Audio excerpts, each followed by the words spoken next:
Grok 4.6 launched a few days ago. Some sources claim it's performing on Opus 5 and GPT Sol level, but some say it isn't even close. I gave each model the same 2 tests. 1. Build an airline app. 2. Solve an impossible workday. One of them built a website, one of them asked for $100 a month, and only one of them built a real airline app. A points program, financing options, combined payment methods at checkout, everything that I didn't even ask for.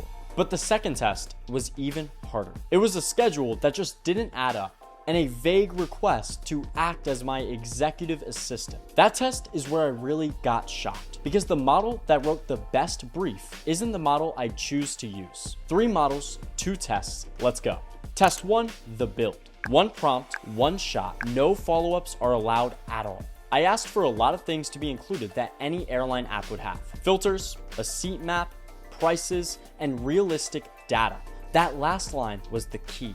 It's what separates a throwaway HTML file from something that feels like a real company built it. Same pace, all 3. We're gonna cover worst to first. Let's start with GPT Sol. Sol took 8 minutes. And at first glance, it looks great, genuinely. But then you use it. There are no dates on any of the flights, no departures, and no returns. The prices also don't add up. Watch the math. Then there's a checked bag section, but once you click to add a checked bag, it changes nothing for any of the prices. If you decide you want to book you and your girlfriend or your child a vacation, good luck selecting them a second seat. And if at first you were thinking, I want to go Hawaii to Puerto Rico, and then you change your mind and you want to go New York City to Japan, well, it turns out the flights are at the exact same times somehow. And then the entire process just ends. There's no checkout option at all. So to be honest, GPT Sol didn't build an app. It built the picture of what an app is supposed to look like. Every surface looks correct, but nothing underneath is actually right. Remember that phrase. It comes back. Now let's move on to the star of this video, Grok. Right before I recorded this video, Grok 4.6 was just released. I actually went back and tried to rebuild every single test I ran using Grok 4.6 build. The XAI website shows that the build mode for 4.6 is included inside the free plan. But every time I tried to switch to Grok 4.6 build mode, I was prompted to sign up for a $100 a month subscription. So for the build test, we're just gonna move forward with Grok 4.5. Now Grok took a little bit longer at 10 minutes, but this one actually functions. I want you to look at a few things it got right that Sol didn't. 1, the prices add up. 2, the real airlines are named. 3, there's clear departure information. And 4, there's a mock checkout that tells you your e-ticket will be in your email. So credit where it's earned, that is a fully working product. But there was some downsides to Grok as well. There's a ton of empty space. And depending on the mood and the type of consumer you are, that's either bare or a premium restraint. Second, when I bought tickets for 2 adults, I was unable to select 2 seats. And third, the checkout never asked for card details. No payment methods, no points, nothing. It just automatically emailed me my receipt. And then finally, the color scheme is pretty much identical to what GPT Sol created. I don't know if all of these AIs are trained on using the exact same colors, but it was really confusing to me why they all were doing that. One more thing, and for now, I'm just gonna note it and move on,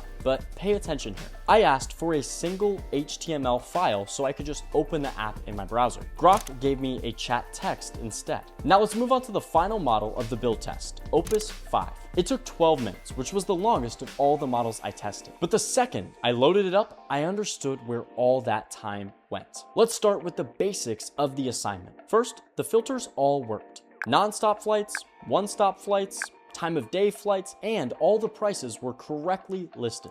In one sentence, I just showed you that it hit on every single thing I asked of it in the brief. So what else did it do? It created an arbitrary number based on the percentage chance that your flight arrives on time. Then, when you get to checkout, every single fee was broken down by line. There was also a contact form for your email address and phone number. There were real payment fields. Now, obviously, you can't put your real number in there, but the fact that it's preparing for that shows me it's building a real app. And there's so much more, but the final thing I want to cover here is you could add this to your calendar. I just think it's so cool that not only did it have everything in the checkout, the emailed receipts, the real checkout process. It also let you add it directly to your calendar like you're actually going to schedule and go on this flight. But there was one thing that made me stop scrolling through the page: a mock airline loyalty program. Points, pay over time financing, and points plus cash at checkout. I just asked for a booking page. It created its very own airline brand. Now, there was one flaw I found while using Opus 5's airline. Selecting a flight didn't take you to checkout. Sure, you could select your seats and everything, but if you actually wanted to check out, you had to scroll all the way to the bottom of the page, and the first time I used it, I actually almost missed this. Sure, it's small, but when I tell you this is a billion-dollar company, those types of mistakes can be costly. So my verdict for test 1, Opus, Grok, GPT Sol. Opus just blew it out of the water. Grok came in second, but it did create something competent. Sol fell to third, and it wasn't close. Grok built a great product, but Opus built a real feeling business. Now, before we jump into test 2, quick disclosure. SciSpace sponsors this video, but the reason they're included is because they're about to solve a problem you're gonna see all 3 models fail at in the next test. When you ask for a plan, especially when it comes to daily work tracking, the models tend to hand you just text. Then you try to paste it into a real document and the formatting breaks, citations just get lost, and all of your links just don't work. Because most AIs don't actually touch your file, they just describe what's going to be in it. But SciSpace can actually edit the real file. I uploaded one of my latest YouTube video scripts into their Word doc editor, and I just want you to take a look. I asked it to cut fluff in one section, beat B, and it gave me real tracked changes. You could accept it, reject it, download the document it created for you. Regardless, the formatting stayed intact. But here's the real game changer. It also reasons across your whole library using PDF AI agents. So you take your PDFs and put them inside of a private workspace, not on the open web. In this example, I dropped in 5 articles about model launches that I found interesting. Then I asked it where the claims contradict. It caught that an older model of Opus class Grok actually lost to 4.8 Opus on many occasions. Then it found that an article said Anthropic's Opus 5 claims can't be verified at all. And on purpose, I put 2 PDFs of those 5 that were just completely off topic. And it told me so, rather than forcing a connection to complete. So it identified when things just didn't mesh. Premium at $12 a month annually covers everything I just showed. And all of that only costs 200 credits. Now, if you're a power user, there's a link in my description that's gonna give you 35% off and 40,000 credits on the max plan. Okay, now let's move into test 2, the impossible day. Same workday, all 3 models. Engineered to be unsurvivable. It looks like this. You're a product manager. The product launches on Friday, and there's about a million contradictions you need to figure out. Then I included all of those contradictions inside of the prompt. And I straight up told it in the prompt that some things are going to be impossible. You're gonna tell me what's prioritized and what to cut, and what the percentage this actually works out is. 15 different deliverables across this one prompt, each with their own priorities, deadlines, and importance measures. Let's start with Sol. 8 minutes to plan from the prompt and build the doc file. Here are my exact notes written at the time I opened it. Ugly, overwhelming, no clarity. But here's a fair credit to Sol. The executive summary does hit all of the core pieces. It found the contradictions I laid out, and it also gave me contingency plans based on certain things falling through. But look at the shape of the document, because that's what's truly important if you're using these tools as a daily assistant. 6 reasons the plan fails before it gave me one thing to do to increase the odds of success. The 10 priorities were buried under paragraphs of context and failures. And then it told me not to stick with my current plan, but did not provide the plan it wanted me to go forward with. If I had to give this a grade, it would easily be a D+. It's the same diagnosis as its app. Remember what I told you to remember about GPT Sol? The surface is there, but nothing moves underneath. Now let's move on to Grok. This is by far the best written brief out of all 3. 1,400 words, that's it. Opus wrote 19 pages. This is truly the only one that reads like something a real assistant would give to their executive manager. The executive summary was actually only 150 words. That's it. It's the only one that you can read in under 2 minutes. It caught all of the core contradictions. It filtered an expense report as fake urgency and so many other things it identified as not actually important. And its final answer is right and well thought out. In this prompt, the deck that you had to deliver on Friday was the key artifact that everything else filtered through. So why isn't it the winner? 2 reasons. 1, it walked past the deepest trap I set in the prompt. It tells me to send the deck at 12:20 with a launch readiness narrative. But launch readiness isn't determined until the 4 o'clock review. The deck doesn't even have its own answer yet. That was the hardest trap in this entire prompt, and Grok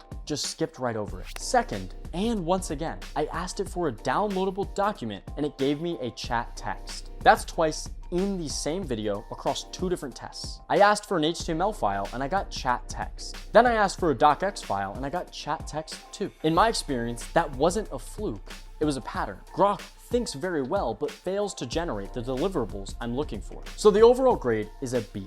It has the best writing of these 3 models, but it's trapped inside of one chat window. Then finally, Opus 5. Opus took 2 minutes. It was the fastest of all 3 and the deepest of any of the plans by a wide margin. It caught every single trap. It mapped the full chain of every step to get the deliverable we were looking for in this daily plan. It caught an escalation cascade. It caught a legal requirement. It caught what the customer needed. Anything that I placed as a sort of trap for the AI to miss, Claude handled all of it. It had by far the best analysis of all these prompts, but it was still just analysis until Opus did something that absolutely blew me away. Now, I already had Claude connected to my Google Calendar through an MCP, so I was curious. I asked it to take the day it just built out and put it directly into my own Google Calendar. I prompted it to fill every open block with the most important thing that could be done at that time. It is now directly on the calendar I use every single day. Now, as a caveat, I do think other tools have the ability to integrate natively with Google Calendar, but I didn't test it in this video because I just wanted to focus on the winner and how well it planned out the day,